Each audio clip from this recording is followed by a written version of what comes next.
Di video kali ini, kita akan membahas tentang materi kehidupan manusia di hari kiamat.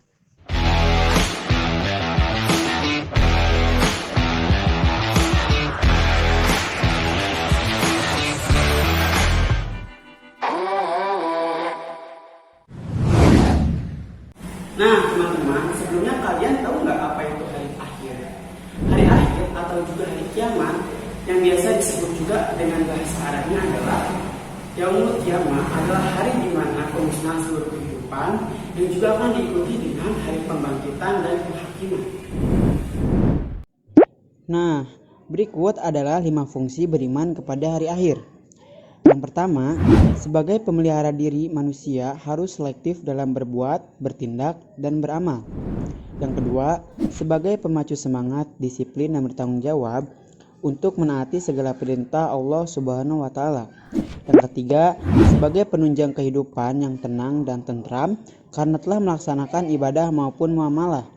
Yang keempat, sebagai penyadaran bagi manusia yang lupa diri dan tenggelam dalam kesenangan atau kepuasan duniawi. Dan yang terakhir, sebagai perwujudan akhlakul karimah dan menghilangkan sifat buruk yang ada pada manusia.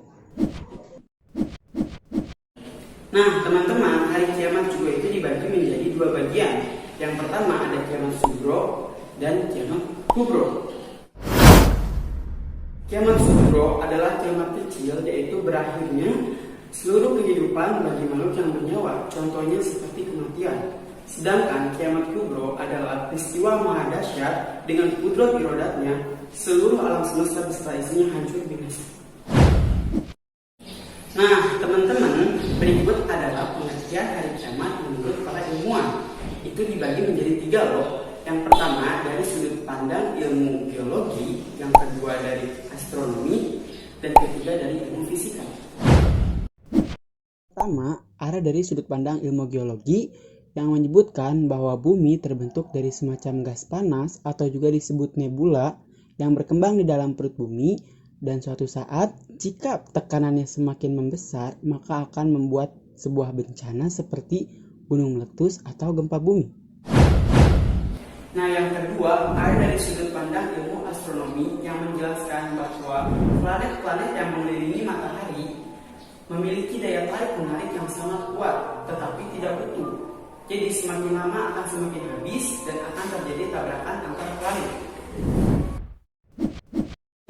Nah, yang terakhir ada sudut pandang dari ilmu fisika yang menjelaskan bahwa letak matahari itu sangat jauh dengan jarak 1 juta kilometer. Dan sesuai dengan perhitungan para ilmu fisikiawan bahwa matahari dapat menyala selama 50 miliar tahun dan sangat terbatas. Jadi suatu saat nanti matahari bisa saja tidak bersinar lagi.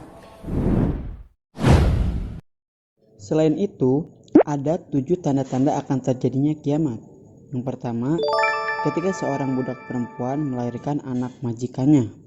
Yang kedua, ketika para pengembala unta-unta hitam mulai bersaing dengan yang lainnya di atas konstruksi gedung-gedung yang tinggi.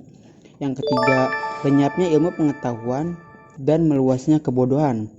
Yang keempat, meluasnya perilaku minum berbagai minuman keras. Yang kelima, masa atau waktu terasa amat pendek. Yang keenam, munculnya Dajjal. Yang ketujuh, terbitnya matahari dari barat. Selanjutnya, ada perilaku cerminan iman kepada hari akhir. Yang pertama, melakukan segala pekerjaan yang positif dengan hati riang dan ikhlas. Yang kedua, meneladani perilaku terpuji dari siapapun tanpa memandang latar belakang dan berusaha menerapkan dalam diri pribadi. Yang ketiga, tidak takut untuk melakukan dosa dan maksiat karena kita tidak pernah mengetahui kedatangan hari kiamat tersebut. 4. Segera bertobat apabila melakukan kesalahan dan segera berusaha memperbaikinya. Dan yang terakhir, tidak ragu untuk menolong orang yang kesusahan karena Allah pasti akan membalasnya. Apabila tidak di dunia ini, Allah pasti akan memberikannya tanpa kecuali. Nah, teman-teman, bagaimana dengan materi kehidupan manusia dari akhir? Semoga kalian dapat mengamalkan materinya di kehidupan sehari-hari ya. Dan sampai ketemu di tugas berikutnya. Assalamualaikum warahmatullahi wabarakatuh.